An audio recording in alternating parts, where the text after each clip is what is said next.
우리 시편 119편 우리 마지막 부분을 이 시간 함께 보도록 하겠습니다. 시편 119편 173절에서 176절 말씀입니다. 우리 함께 보실 말씀 시편 119편 173절에서 176절까지를 우리 함께 보도록 하겠습니다. 함께 읽습니다. 시작. 내가 주의 법도들을 택하였사오니 주의 손이 항상 나의 도움이 되게 하소서. 여호와여, 내가 주의 구원을 사모하였사오며 주의 율법을 즐거워하나이다. 내 영혼을 살게 하소서. 그리하시면 주를 찬송하리이다. 주의 규례들이 나를 돕게 하소서. 이른 양같이 내가 방황하오니 주의 종을 찾으소서. 내가 주의 계명들을 잊지 아니함이니이다. 예, 우리 이제 시편 119편 마지막 부분을 보게 됩니다. 우리 시편 119편의 마지막 단락은 목표, 표시라는 이런 단어로 이제 첫 단어가 첫 알파벳이 이루어진 8절이라고 말씀을 드렸어요. 그래서 이 부분에서 우리에게 분명하게 하나님의 사람들의 목적, 하나님의 사람들의 목표를 우리에게 분명하게 드러내고 있다 라는 것들을 우리는 생각해 봤습니다. 하나님의 목표라는 걸 우리 믿음의 선배들이 너무나 감사하게 잘 이렇게 말씀 안에서 정리해 놨죠. 하나님의 사람들의 목적이 무엇이냐? 이사야서 43장 7절과 우리 저번에 봤던 21절 말씀의 목적은 하나님을 영화롭게 하는 것.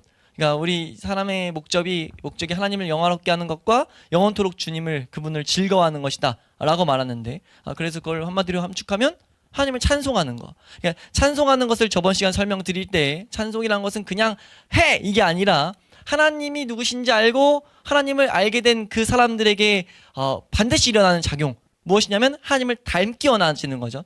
그러니까 하나님께서 내가 거룩하니 너희도 거룩해라 라는 이런 명령이 실제 자신의 삶 가운데 이런 방향이 되는 겁니다. 그래서 그렇게 걸어갈 때 하나님이 영광 받으신다 라는 것들을 우리에게 분명히 이 성경이 우리에게 그 길을 제시해 주는데, 그 길 가운데 우리에게도 한없는 영원토록 그 즐거움이 된다는 것을 성경은 우리에게 가르치고 있죠.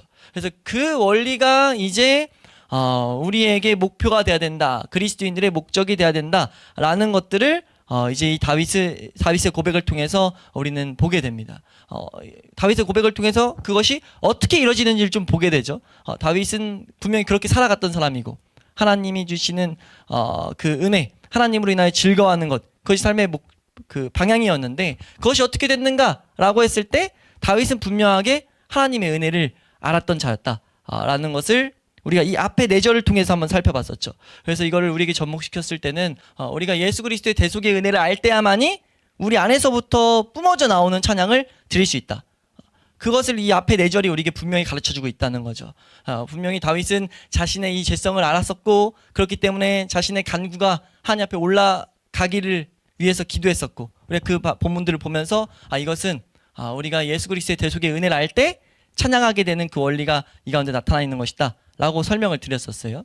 그래서 우리가 예수 그리스도를 통해서 대속의 은혜를 알고 하나님을 향해 계속 나아갈 때 우리의 삶에는 반드시, 그 참된 성도의 삶에는 필연적으로 죄를 계속해서 미워하고 경건을 사랑하게 되는 그 일이 계속해서 이루어진다는 것을 우리는 기억해야 됩니다. 그것을 이제 우리가 이 나머지 4절 통해서도 계속해서 그 원리를 보게 되는데, 우리 시편 119편 173절 함께 읽습니다. 시작. 내가 주의 법도들을 택하였사오니 주의 손이 항상 나의 도움이 되게 하소서. 네, 지금 다윗이 172절 말씀에 뭐라고 했냐면 주의 모든 계명들은 의롭다. 그러면서 내 혀가 주님의 그 말씀을 노래한다 라는 것들을 이제 고백했어요. 하나님이 말씀한 그 원리대로 걸었던 다윗은 자신에게 생명을 가져다 주는 그 계명들을 노래하고 있죠. 찬양하고 있어요. 그 찬양을 하는 다윗이 이제 이어서 고백하는 내용이 무엇이냐면 내가 주님의 법도들을 택하였다 라는 내용이 나오는데, 사실 이 73절까지 이제 순서를 좀 정확하게 하는 게 우리가 이 메시지를 정확하게 보는 데 도움이 돼서 이 순서도 좀 정확히 하고 가면요, 주의 손이 나의 도움이 되게 하소서가 먼저 있는 고백입니다. 그러니까 지금 주의 말씀을 노래하리이다 하고 나서 먼저 나오는 고백은 주의 손이 항상 나의 도움이 되게 하소서라는 고백을 먼저 해요. 그러니까 지금 뭐가 있는 거죠? 자신에게 항상 도움이 필요하다는 것을 계속 다시 한번 다윗은 상기하고 있는 거예요. 그러니까 참되게 은혜의 길을 걸어가게 된 자들은 반드시 자신에게 항상 은혜가 필요하다는 것을 자각할 수밖에 없습니다. 그러니까 우리 때를 따라 돕는 은혜를 주신다고 우리 히브리서 4장에서 말하잖아요. 우리에게 대제사장이 있는데 그 믿는 도리를 붙들고 살아가는 우리에게 우리가 반드시 기억해야 될 내용이 무엇이냐라고 했을 때 하나님께서는 하나님을 찾는 자들에게 반드시 상을 주시면서 그 상 중에 한 가지가 때를 따라 돕는 은혜를 주시죠. 그러니까 때를 따라 돕는 은혜를 주시는 것을 우리는 반드시 기억하며 살아가야 돼요. 이건 약속입니다. 때를 따라 돕는 은혜를 주시겠다는 것. 그럼 우리가 생각해 볼 것은 이 세상 살아가는 동안 하나님께서 주시는 은혜를 받지 않아도 될 순간이 있는가를 우리는 생각해 볼 필요가 있다는 거죠. 한순간도 그런 순간은 없다는 것을 우리는 반드시 잘 기억해야 돼요. 그러니까 당연하게도 이 세상의 어려움, 이 세상의 환난, 이 세상의 어떤 죄로부터 있는 공격, 여러 가지 어려움이 있을 때 당연히 도움이 필요합니다. 근데 그 순간뿐만 아니라 우리가 은혜 가운데 있다 생각할 때도 우리는 은혜가 필요함을 우리 잊지 않아야 돼요. 그래서 다윗이 지금 내가 주님 나에게 주님의 그 손에서 나오는 도움이 나에게 항상 있게 하여 주시옵소서라는 것을 지금 구하고 있어요. 그러면서 다윗이 자신의 삶을 그 여호와라는 그 견고한 망대, 여호와의 이름을 견고한 망대라고 말하거든요. 잠언 말씀 보면 여호와의 이름은 견고한 망대다. 의인은 그리로 달려가서 안전함을 얻는다라는 가르침이 있어요. 그러니까 여호와라는 이름은 견고한 망대가 돼서 의인은 거기로 달려가서 안전함을 얻게 된다라는 이런 가르침이 있거든요. 그러니까 지금 우리가 걸음을 걷게 될 때 우리가 반드시 유념해야 될 것은 여호와의 이름만이 성도의 안전한 망대, 유일한 안전한 망대가 된다는 것을 우린 잘 기억해야 되죠. 다윗은 그걸 분명히 알았기 때문에 찬송하는 그 가운데서도 하나님의 도우심을 계속해서 구하고 있습니다. 하나님 날 도와주시옵소서, 주님의 손에서 나오는 도우심이 나에게 있어야 됩니다 라는 것을 구하고 있죠. 그러니까 이 가운데는 반드시 전제되는 게 계속 뭐예요? 자신의 연약, 자신의 무력을 계속해서 다윗은 놓치지 않고 있다는 거예요. 왜냐하면 성령의 유효한 역사로서 회개한 자들은 분명히 시편 51편 말씀처럼 자신이 출생할 때부터 죄인인 것을 계속해서 보게 되기 때문에 하나님의 은혜가 계속 필요하다는 것을 계속해서 기억한다는 거죠. 그래서 다윗이 이렇게 도움을 구하는데 도움을 구하는 근거가 무엇이냐라고 했을 때 그 근거가 왜냐하면 이러면서 왜냐하면이라는 접속사를 통해 가지고 왜냐하면 내가 주님의 법도들을 택하였기 때문입니다 라고 말해요. 이 주님의 법도를 택하는 것은 참된 신자의 중요한 특징입니다. 법도라는 단어는 이 시편 119편에만 쓰이는 좀 특수한 단어라고 말씀드렸어요. 시편 119편에서 거의 다 쓰이는 대부분의 이제 표현이 전부 다 시편에만 쓰이고 그 중에 세 군데인가 빼고는 다 119편에만 쓰이는데 하나님의 백성에게 얹어놓으신 의무다. 라는 것을 이제 우리가 이 119편 첫 번째 단락일 때 좀 살펴봤단 말이에요. 근데 이 의무가 무엇이냐라고 했을 때는 말씀을 연구하고 하나님을 알아가기 힘쓰고 그 가운데 하나님의 판단을 배우는 거예요. 그러니까 우리는 말씀을 왜 봅니까? 라고 했을 때 하나님이 무엇을 옳고 뭐가 그르다 라고 하는지를 알기 위해서 라는 중요한 목적이 하나 있다는 것을 우리는 항상 기억해야 됩니다. 근데 이제 하나님의 그 판단을 배울 때 어떤 것이 나온다고 했냐면 우리에게 그 말씀대로 살고자 하는 하나님의 옳은 판단대로 살고자 하는 결심하는 그런 마음이 공급된다는 것을 첫 번째 문단에서 한번 살펴봤어요. 다시 한번요. 우리가 주님의 의로운 판단을 배울 때요. 그 가운데 성령의 조명으로 그 판단을 알게 되면 우리가 그 말씀대로 살고자 하는 힘이 공급된다고요. 지금 그 힘이 공급되는데 그때 한결같이 우리 믿음의 선배들이 뭘 가르치냐면 그 판단을 따라 내가 살겠다. 그 판단대로 걷겠다라는 결심. 그것은 그 순종의 첫걸음이다. 그러니까 우리가 결심이 왔을 때 그 결심을 딱 붙잡는 것이 순종의 첫걸음인 것을 우린 분명히 좀 알아둬야 됩니다. 우리가 이 세상에서 하나님 말씀을 따라 걸어가야 되는데 하나님 말씀을 순종하며 걸어가야 되는데 그 순종의 첫 번째 걸음은요. 그 의로운 판단에서 나오는 결심이 우리에게 은혜로서 주어질 때 그 일에 있어서 내가 결심하는 거예요. 그것을 선택하는 거죠. 여기 지금 이 다윗이 말한 173절의 이 뒷부분이 택하였다라는 단어가 선택하다, 결정했다 이런 단어거든요. 내가 주님의 법도들을 택했다라는 건 그 가운데 있었던 마음을 내가 정했다, 그대로 걷겠다라는 그 순종을 지금 다윗은 말하고 있는 거예요. 근데 그리고 우리가 여기서 지금 이 원리를 알아야 될 것은 그것은 주님의 도움을 받는 근거가 됩니다. 다른 말로 참된 신자의 표지죠. 우리가 주님의 판단을 통해서 하나님 말씀대로 살고자 하는 이런 마음이 오고 그걸 결단하는 것은요. 참된 신자의 표지입니다. 우리 이사야서 56장 4절 말씀 보면요. 이런 약속이 있어요. 이렇게 선택하다. 오늘 이 주의 법도들을 택하다라는 이 단어가 이사야서 56장 4절에도 쓰이는데요. 여기 보면 하나님께서 이런 약속을 합니다. 우리 함께 보겠습니다. 이사야서 56장 4절 말씀. 함께 읽습니다. 시작. 여호와께서 이와 같이 말씀하시기를 나의 안식일을 지키며 내가 기뻐하는 일을 선택하며 나의 언약을 굳게 잡는 자들에게는 기뻐한 일을 선택하며 기뻐한 일을 선택한 자들에게 우리 다음 절까지 읽을게요. 5절 말씀도 한번 읽겠습니다. 5절 시작. 내가 내 집에서 내 성 안에서 아들이나 딸보다 나은 기념물과 이름을 그들에게 주며 영원한 이름을 주어 끊어지지 아니하게 선택한 자들에게 하나님 어떤 약속을 주세요? 영원한 힘을 주어서 끊어지지 않게 할 것이다 라는 약속을 하고 있다는 거죠. 그러니까 지금 하나님께서 이 성경을 통해서 이 원리들을 우리에게 분명하게 가르치고 있다는 거예요. 그리고 다윗은 그것을 분명하게 안 자였고요. 그래서 지금 하나님의 이 말씀을 택한 것이 도움을 달라는 근거로서 기도하고 있죠. 네. 이때 우리가 주의해야 될 것은 우리가 여기서 택하였다라는 이 표현에서 말씀을 이제 연구하는 우리 믿음의 선배들이 뭘 발견하냐면 실제로 그걸 가지고 자신의 삶 가운데 씨름하고 그런 은혜들을 입은 자들이 뭘 한결같이 발견하냐면요. 이 가운데 우리가 하나님의 판단을 배울 때 그 판단을 내가 딱 선택한다. 이것이 순종의 첫걸음이라 했잖아요. 이때 계속해서 이 세상적 마음이 방해를 논다는 거예요. 회방을 논다는 거죠. 육신의 정욕이 계속 회방을 논다는 겁니다. 우리가 그걸 딱 판단 가운데 오는 이 결심을 딱 선택해서 걸어가야 되는데 그 가운데 계속해서 우리 이 세상의 것들, 우리 육신의 정욕이 그것을 방해하고 있다라는 것들을 우리는 분명하게 분명하게 새겨놔야 됩니다. 그래서 믿음의 선배들이 이렇게 말해요. 우리가 혈육과 의논하는 일은 그리스도인의 결심에 가장 교활한 장애가 된다. 우리 자꾸 혈육과 의논하게 된다는 거죠. 이거 정말 이렇게 되는 거 맞아? 말씀이 분명하게 이렇게 해라! 라고 가르쳤는데 이 은혜를 구하면 되는데 그 은혜를 구하는 것이 아니라 근데 내 상황에 맞게 이거 맞나? 이런 생각들을 하는 게 가장 교활한 장애가 된다. 그래서 나의 모든 영향력을 상실하고 큰 이익을 얻을 희망도 내 주위에 있는 이들에게 다 던져버린다 할지라도 나는 주의 법을 택할 것이다. 라는 이런 각오가 우리 신자들 안에 올곧게 서 있어야 된다는 거예요. 굳게 서 있어야 된다는 거죠. 참된 성도에게 있는 반드시 있는 씨름이라는 것을 우리가 분명히 알아야 된다는 거예요. 그래서 우리가 첫 번째 이 걸음 이것이 우리가 하나님의 도움을 구할 수 있는 중요한 근거가 된다는 것. 이것을 우린 잘 새겨놓음으로써 우리가 항상 주님 판단을 배우면서 내가 주님 판단에 내가 옳은 것을 알게 됐을 때 하나님이 이런 것이 옳다라는 것을 우리가 보게 됐을 때 그것으로 그 걸음 그대로 살기 원하는 결심을 하는 것이 우리에게 너무 중요한 모습이다. 라는 것들을 우린 좀 새겨놓을 필요가 있습니다. 그래서 174절 말씀 함께 읽습니다. 시작. 여호와여 내가 주의 구원을 사모하여 싸우며 주의 율법을 즐거워하나이다. 이 부분이 이어서 계속 이제 설명이 되는 건데 자신의 영혼이 계속 연약해요. 은혜가 필요해. 근데 은혜를 주실 하나님을 알고 있어요. 그 사람들은 반드시 뭐 할 수밖에 없느냐라고 했을 때 주님의 구원을 사모하게 될 수밖에 없죠. 그러니까 주님의 구원을 열렬하게 사모할 수밖에 없습니다. 여기서 사모하다라는 단어가 성경에 2번 쓰인 시편 119편에만 쓰이는데 갈망하다, 열렬히 갈망하다 이런 단어거든요. 주님의 구원을 계속 갈망한다는 거죠.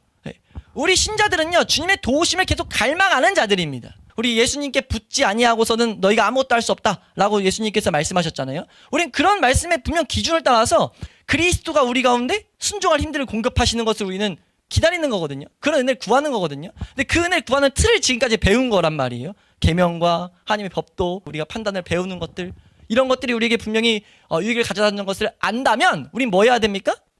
주님의 구원을 계속 사모해야 된다는 거죠. 주님의 구원을 사모하는 것은 신자들의 중요한 하나의 특징이라는 것을 우린 분명히 새겨놔야 됩니다. 그래서 주님의 구원을 사모한다는 것은 하나님께서 우리 속에서 일하심을 보여주는 충분한 증거다. 주님의 구원을 사모한다는 것은 영혼이 구주를 습관적으로 늘 묵상하고 있다는 증거다. 우리의 구세주 예수 그리스도를 습관적으로 묵상하는 사람은 주님의 구원을 갈망하는 것으로 증거로 삼을 수 있다는 거죠. 내가 주님의 구원을 계속 갈망하고 있는가 아니면 내 마음대로 결정하고 내가 다 하고 있는가 우린 그런 것들을 점검해 볼 필요가 있다는 거예요. 우리는 항상 주님의 구원을 갈망하는 자들이라는 것을 그게 그리스도인이라는 것을 우린 분명히 알아야 됩니다.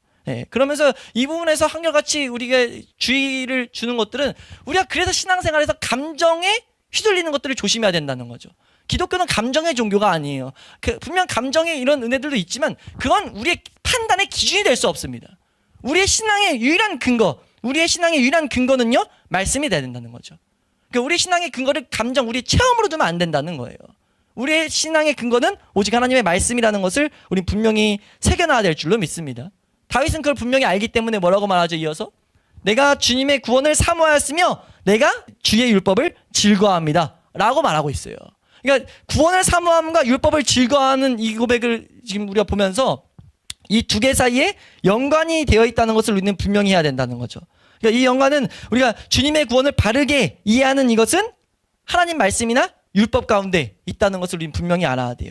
그러니까 우리가 계속해서 사실 살펴본 원리인데 주님의 구원이 누구에게 오는가라고 했을 때 주님의 구원은 예수 그리스도 안에서 이루어지죠. 예수 그리스도가 성취해 놓은 거기도 하고. 그럼 예수 그리스도께로 우리 인도하는 게 무엇입니까? 죄인인 우리를, 예수 그리스도를 구주로 영접하기 싫어하는 우리를 그리스도께로 인도하게 하는 하나님이 주신 도구가 뭐죠? 율법이죠. 그래서 여기 쓰인 단어가 토라거든요.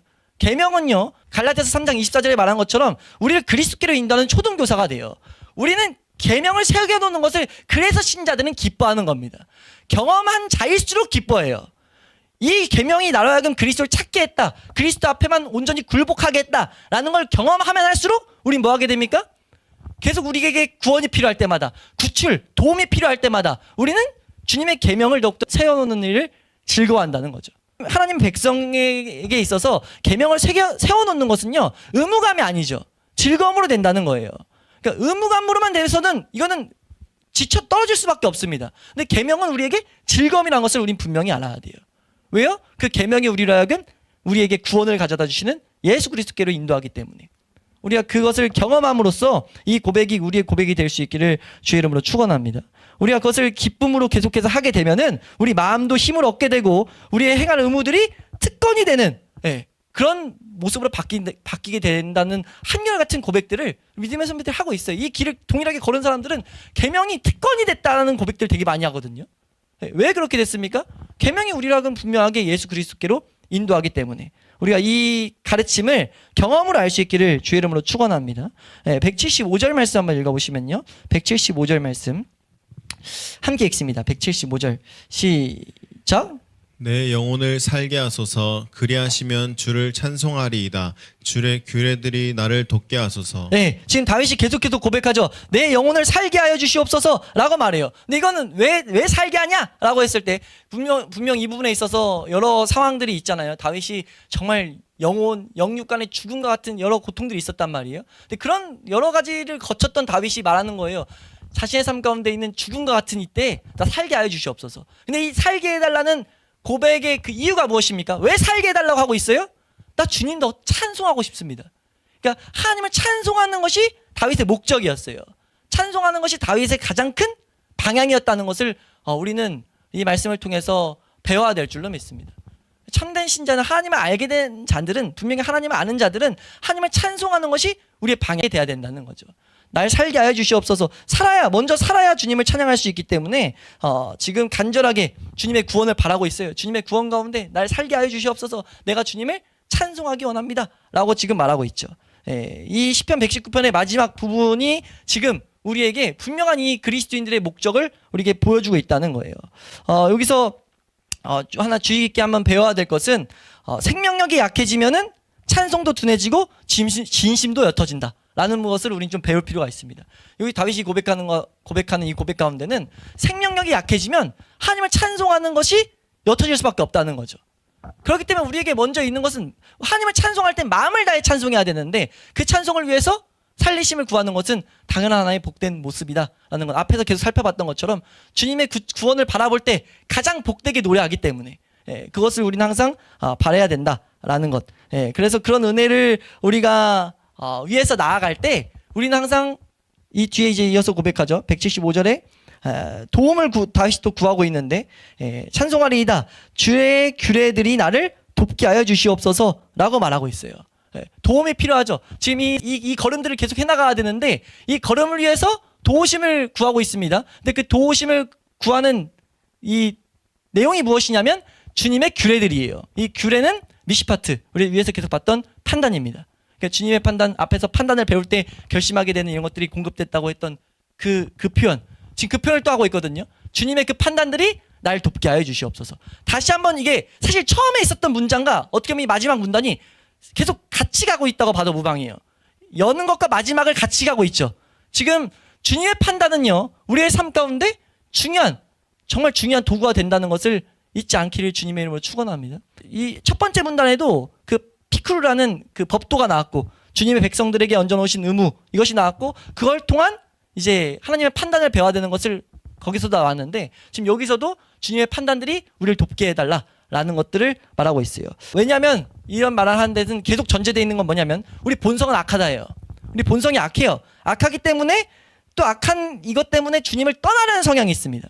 악하다는 것은 주님을 떠나려고 하는 건데 그 떠나려는 성향이 있기 때문에 이 주님의 말씀의 원리들을 더욱더 이해하고 더욱더 지키기 위해서 주님의 판단의 도움을 지금 구하고 있는 거죠. 주님의 판단이 옳다는 것을 안 우리 믿음의 사람들은 하나님 판단을 우리가 정확히 보게 되면 보게 될수록 내가 해야 될 것은 이거구나. 내 마음은 이걸 원해도 내 마음을 주님을 떠나는 길들을 원해도 내 마음은 이 세상 것들과 계속 타협하길 원해도 하나님 판단은 이거구나 라는 것들을 계속 배움으로써 우리가 생명의 길에 하나님이 원하시는 그 길에 계속 있게 되는 그것을 지금 구하고 있다는 거죠. 그러니까 이 가운데 깔려있는 것도 자신에 있는 이 주님을 떠나고자 하는 이런 본성이 깔려 있어요. 그래서 이것을 우리가 계속 기억하게 됐을 때 우리는 우리를 겸손케 하는 그런 진리로 우리가 이끌림을 받게 된다라는 이런 개념들을 우리는 좀 새겨낼 필요가 있는데 지금 계속 배우고 있는 계속 우리가 보고 있는 이 내용들은 우리를 계속 겸손하게 한다라는 것. 그래서 이 본문의 마지막이 이 단락의 마지막이 이렇게 말하고 있습니다. 이 시의 마지막 고백입니다. 176절 말씀. 이 고백이 이렇게 나오는 거예요. 176절 함께 읽습니다. 시작. 이른 양같이 내가 방황하오니 주의 종을 찾으소서. 내가 주의 계명들을 잊지 아니함이니이다. 네, 우리가 사실 이 말씀들을 위에서부터 계속 봤을 때 다윗이 자신의 경지가 어디까지 와 있으며 하나님을 얼마나 찬양하고 있으며 이런 것들을 보였잖아요. 다윗의 그 고백 가운데 사실 주눅들만큼 다윗은 하나님 마음에 합당하게 살아갔다고요. 근데 그 다윗의 그 수많은 경험들을 노래한 이 찬양의 마지막이 뭐라고 하냐면 나는 지금 이른 양 같다. 난 이른 양 같아서 난 소멸된 상태에 있다. 라는 것을 말해요. 그러니까 지금 이거는 뭐 자기가 처음 있을 때 그런 상태를 회상하는 게 아닙니다. 자신의 상태를 말하고 있는 거예요. 나는 이른 양 같이 나는 방황하는 존재입니다. 라고 말한다는 거죠. 이것은 우리가 이 세상을 살아갈 때 중요한 자세라는 것을 우리가 배워야 될 줄로 믿습니다. 우리 마음에 있는 악을 의식하고 하나님으로부터 계속 벗어나려고 하는 성향이 우리 가운데 있음을 우린 유념해야 된다는 거죠. 다윗은 지금 그걸 하고 있다는 겁니다. 우리가 이 다윗의 고백을 통해서 우린 마땅히 본받아야 될 교훈을 잘 배워야 될 줄로 믿습니다. 그래서 믿음의 선배가 이 부분에서 이렇게 말해요. 이 교훈은 우리로 하여금 믿음의 사람이 겪는 갈등이 믿음의 사람이 이제 겪게 되는 이 갈등 이것이 지상생의 이 세상을 살아가는 동안 끝까지 지속됨을 기억하게 만든다.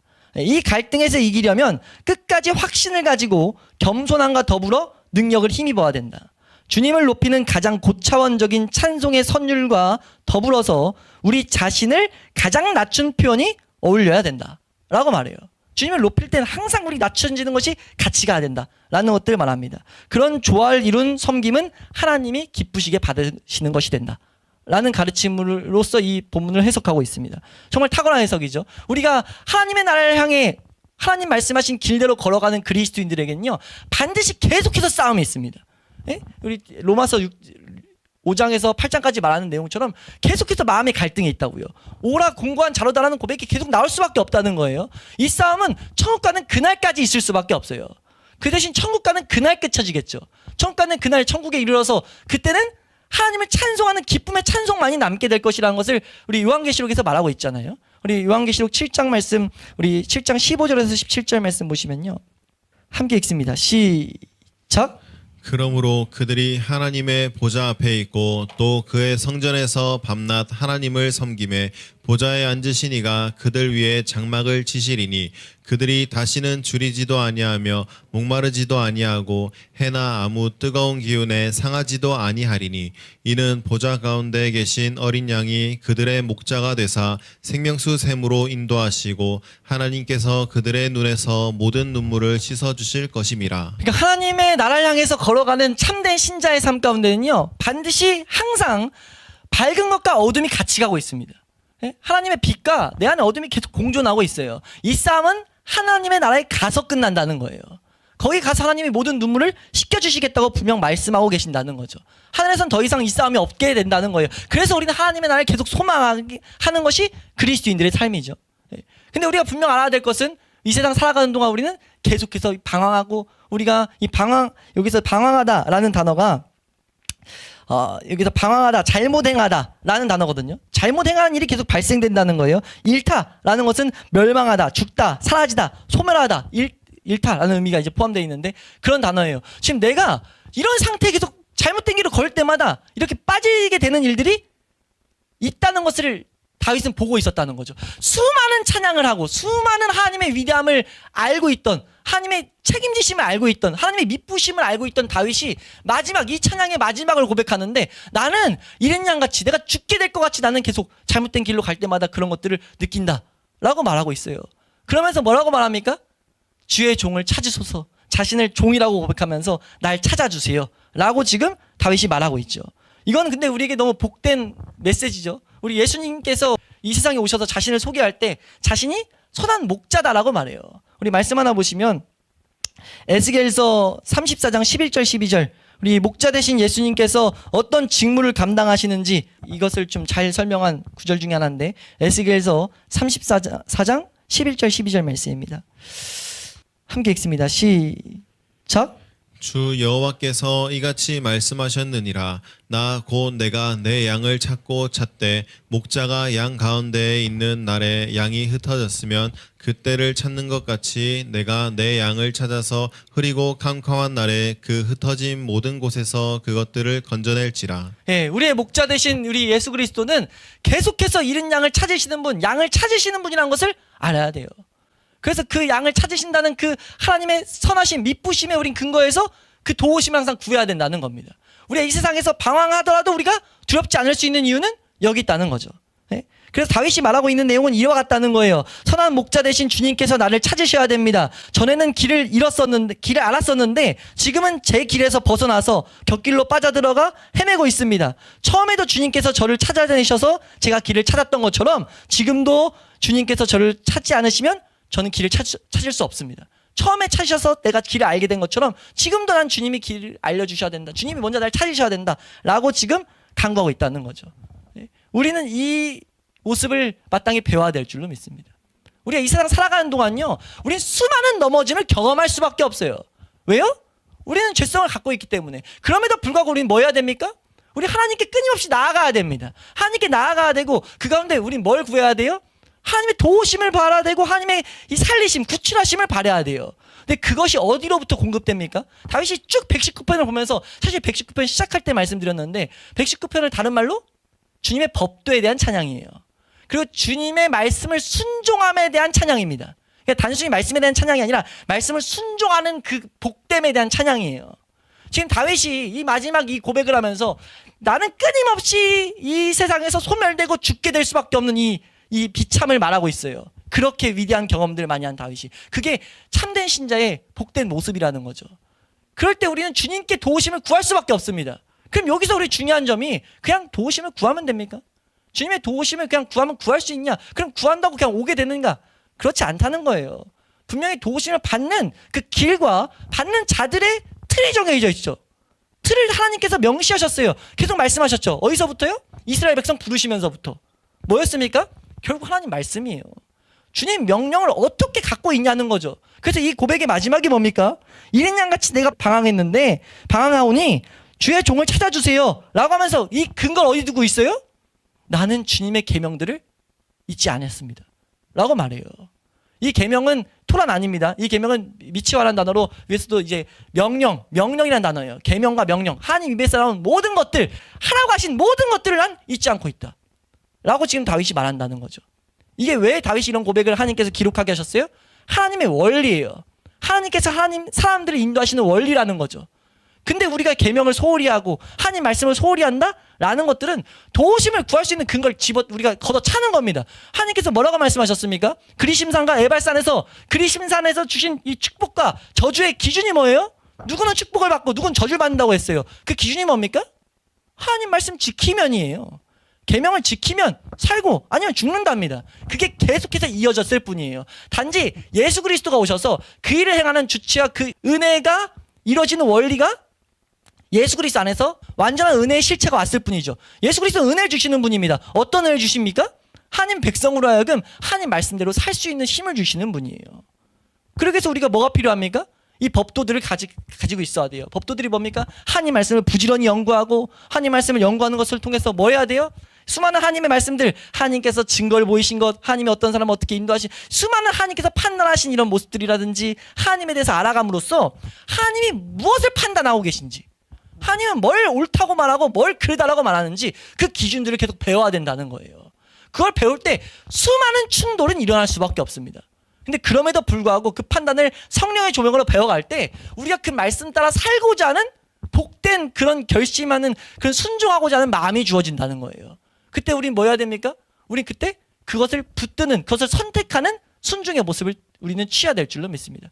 그 가운데 우리는 계속해서 도우심을 구해야 되고 하나님 앞에 이 구출을, 이 언약으로부터 저번 시간에 봤었죠. 분리해달라. 날 계속 분리해달라. 이런 도우심을 구하며 나아갈 때 예수 그리스도가 우리 가운데 끊임없이 죄로부터 계속 건져내시고 위로하시고 우리를 때를 따라 돕는 은혜를 주시는 하나님 앞에 나아가게 하시는 그런 것들을 경험하게 될 것이고 결국은 말씀을 성취하는, 계명이 성취되는 은혜를 우리가 경험하는 그 자리로 우리 인도하실 줄로 믿습니다. 우리가 그 일들을 배워가는 우리 모든 예배자들이 될 수 있기를 주의 이름으로 축원합니다. 우리가 아까 좀 전에 말한 것처럼 우리 이 걸음은 천국 가는 그날까지 있는 것임을 우리 잊지 않아야 돼요. 천국 가는 그날까지 하나님 말씀하는 원리 가운데 우린 걸어가는 것이 가장 복된 일이라는 것을 우리가 분명히 알아서 우리가 이 세상에서 걸어가는 모든 걸음걸음 동안 하나님의 계명을 즐거워하고 하나님의 계명을 찬양하고 그 가운데 이뤄지는 계명이 주는 그 복된 유익, 예수 그리스도를 직접 경험하게 하는 그 놀라운 일을 우리 삶 가운데 경험할 수 있기를 주의 이름으로 축원합니다.